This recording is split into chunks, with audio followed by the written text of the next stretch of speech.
Oke, hey guys, seru di sini. Maaf kalau aku kedengaran sedikit capek.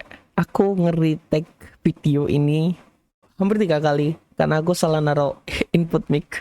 Seperti biasa, aku gak tahu apa yang dipikirkan. Tapi hari ini aku punya drama yang cukup mateng atau cukup panas di dunia VTuber ini, yaitu tentang orang yang nge-tracing live 2D dan habis itu ketahuan dia juga bisa dipanggil nge-scam karena uangnya nggak bisa dikembalikan. Dan ini klasifikasinya dia, bukan klarifikasi tapi klasifikasinya dia tentang apa yang terjadi ini. Kita akan baca aja dan di akhir nanti aku akan naruh semacam kesimpulannya gitu. Jadi kita mulai. Maaf ya kakak-kakak semuanya, Miu udah tracing model kakak-kakaknya Miu. Gak tahu kalau kayak gitu gak boleh. Miu dapat semuanya dari drive-nya Renault karena Miu pernah mau minta PNG-nya Kak Kaira buat fan art. Cuma ternyata isinya banyak banget model live 2D yang bagus-bagus, jadi Miu coba kembangin. Miu nggak tahu kalau ada hak cipta begitu kakak-kakak. Maaf ya kakak, soalnya Miu masih SMP kelas 2 dan Miu takut kalau Miu dimarahin sama yang punya gambar, jadi Miu blokir semua VTuber yang Miu kenal. Maaf kakak, maaf Kak Renal, soalnya Miu pernah pakai namanya buat kerjasama jualan gambar sama Live 2D. Miu tahu Miu salah dan Miu juga sadar, jadi Miu minta maaf sebesar-sebesarnya. Miu takut mau DM kalian. Miu nggak berani buat minta maaf langsung karena kakak-kakak lebih besar dari Miu dan Miu takut ini terjadi panjang masalahnya. Miu bakal berhenti buat commission lagi atau nanti kalau Miu mau buka lagi Miu bakal lebih jujur kak dengan apa yang Miu punya. Apalagi Miu pakai semuanya. Miu sedih lihat Miu mau fokus sekolah lagi kak. Kalau Miu sudah mending, Miu bakal coba minta maaf satu-satu ke kakak-kakak yang dirugikan sama Miu, cuma belum sekarang ya kak. Miu masih takut. Maaf ya kak. Dan buat yang pernah komis ke Kak Iren, maaf ya, soalnya sebagian ada yang Miu kerjain juga dan sebagian besar uangnya ada di Miu, soalnya bagi dua sama Kakak Iren, jadi maafin Miu ya, bakal kalai. Kalai bukan kalau, uangnya udah kepakai dan Miu bingung mau ngembaliinnya gimana. Yang pesan ke Kak Iren, mohon maaf ya Kak, nanti modelnya mau dibuat sendiri sama Kak Iren, aku nggak bisa ngembalin uangnya Kak, maaf ya Kak. Miu tutup akunnya ya Kak, dan Miu nggak bakal kembali lagi dengan kesalahan Miu ini, maaf banget kakak-kakak semuanya. Pertama, tak kasih nilai 5 dari 10 dengan pengumuman ini karena satu, ini klasifik banyak typo. Kamu bisa lihat dari tulisannya ini kayak aduh, aku mau baca bahkan tulisanku nggak separah ini anjir. Tapi kita akan mulai dari satu hal yang aku tangkap dari sini, yang udah kita lihat dari pertama adalah anak ini masih SMP kelas 2. Hey guys, suruh di sini. Ada sedikit update setelah melihat tweet dari Hanudi di mana dia juga yang awalnya membahas drama ini, dia mengasih tahu bahwa Renault yang kita kenal ada di sana itu aslinya Miu. Jadi kayak Miu itu kayak akun keduanya atau apa gitu. Jadi berarti bahwa Miu ini bukan kelas 2 SMP. Aslinya dia itu orang kayak umur 20-25an yang suka nge-scam. Jadi aku akan hapus sedikit part yang harusnya membahas masalah anak muda dan kita akan lanjut aja ke yang lebih ke intinya aja. Buat teman-teman yang mau open comms ini juga semacam study case yang bagus karena kita bisa lihat Miu tuh dia nggak tahu apa-apa tentang apa itu hak cipta, apa itu moralitas yang harusnya dilakukan iya atau enggak. Dia nggak tahu apa sih benar dan salah gitu kan. Dan ini penting banget buat teman-teman yang ingin freelance gitu. Teman-teman harus tahu apa sih bisnis modelnya teman-teman. Apakah bisnis model tersebut itu beretika gitu loh. Apa bisnis model tersebut itu tidak uh, tidak jahat atau tidak baik gitu kan. Karena di sini bisnis modelnya easy, kayak dia live 2D gitu kan.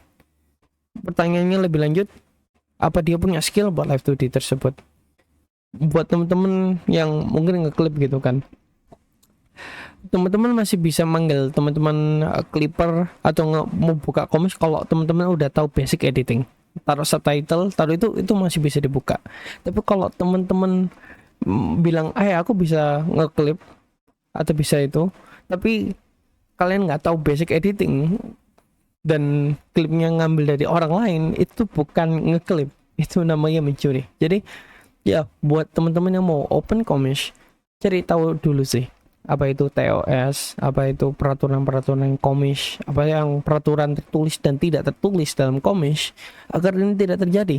Dan satu hal yang aku itu pertama kan adalah dia masih muda, dia nggak tahu apa itu open komis, dia nggak tahu itu tanggung jawab amanah gimana.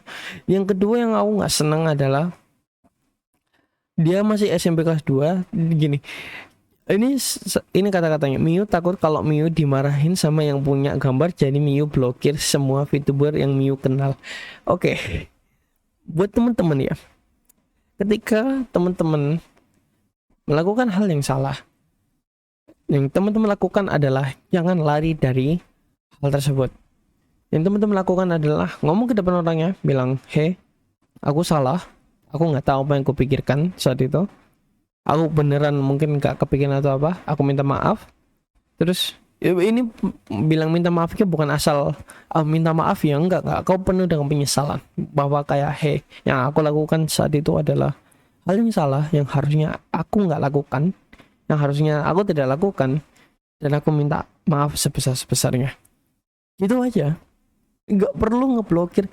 Buat temen-temen yang kena drama di Twitter gitu, kamu nggak perlu ngeblokir orang-orang yang kalian lihat. Iya mungkin itu, tapi kalau kamu tahu kamu yang melakukan hal yang salah dan kamu gak ngeblokir orang-orang yang ngasih kamu kritik, kamu itu lebih kelihatan, mohon maaf, kamu kelihatan sangat bajingan banget sumpah. Yang kalian harus lakukan adalah, hey, aku minta maaf, terima kritik tersebut. Kamu ya kan kamu yang salah gitu kan, kamu yang salah, kamu harus menerima kritik tersebut dan perbaiki dari feedback tersebut. Gitu aja. Itu kedengaran mudah, tapi itu tidak bisa dilakukan sama kebanyakan orang. Nggak bisa kayak gitu. Nggak ada, bukan nggak ada, jarang ada orang yang bisa nerima kritik dan bilang, oh ya, you know what, itu salah, aku tak perbaiki apa yang salah dan move on. Enggak, kebanyakan adalah aku blokir kamu, aku akan tetap salah, dan dia akan melanjuti kesalahannya sampai masa depan. Kebanyakan kayak gitu. Jadi ya, kalau kalian melakukan hal yang salah, terima kritiknya, perbaiki apa yang salah, dan lanjuti. Nggak perlu ngeblok, nggak perlu nge-mute, nggak perlu apa, tetap jalan aja. Karena aku yakin kalau kamu melakukan hal itu, orang yang ngekritik kamu juga nggak akan ngurus sama kamu, dan kamu juga nggak akan ngurus sama dia, dan secara otomatis kalian berjalan dan nggak akan membahas masalah ini lagi gitu kan. Dan dia sadar bla bla bla, ini nggak berani buat minta maaf. Again, minta maaf itu nggak semua orang yang bisa, tapi kalau dia berusaha minta maaf, ya tak kasih jempol aja. Yang penting dia harus ada usaha untuk berminta maaf.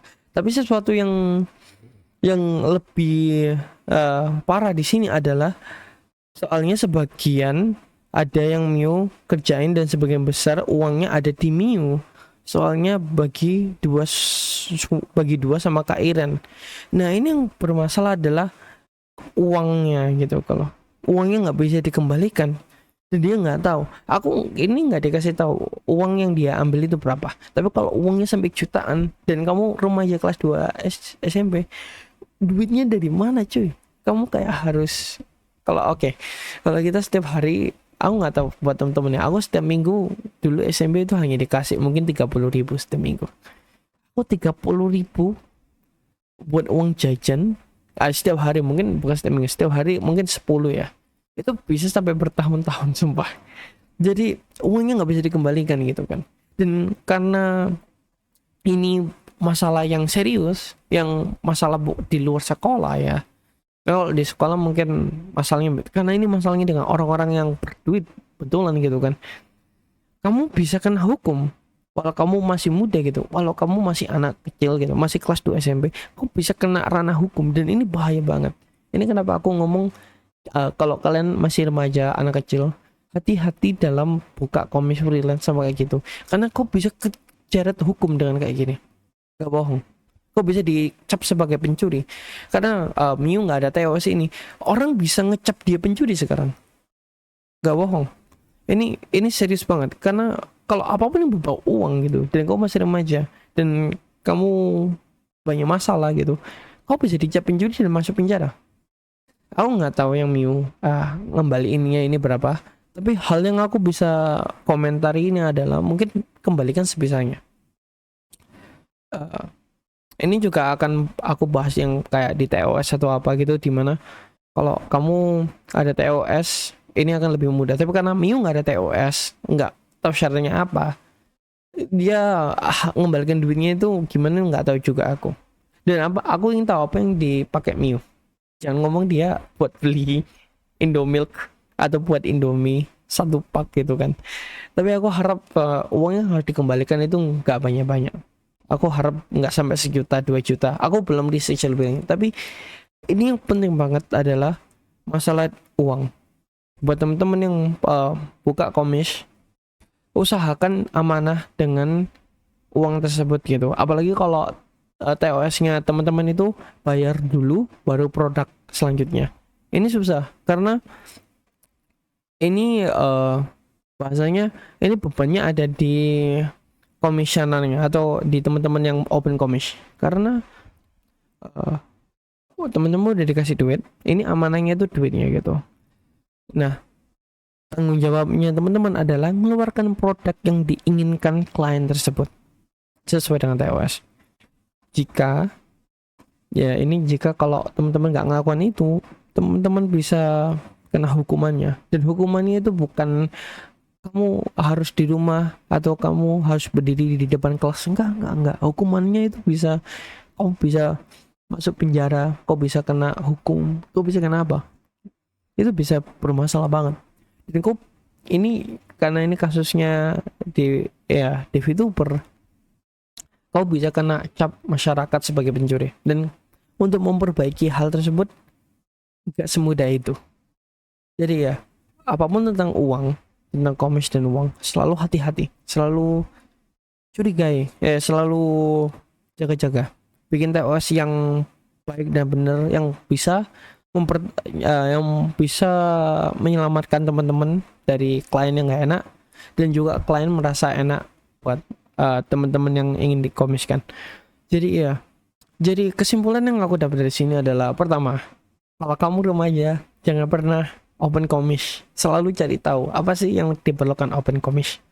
Kedua, cari tahu apa yang kalian lakukan itu baik atau enggak gitu. Kalau teman-teman cari bahwa yang dilakukan itu baik, ya bisa dibuat open komis, tinggal buat TOS-nya, ya selesai. Kalau enggak, ya gak usah. Yang ketiga, jadi orang itu jangan tutup akun dan jangan takut. Usahakan nerima kritik, perbaiki diri, bilang minta maaf, dan lanjuti hidupmu. Gitu aja.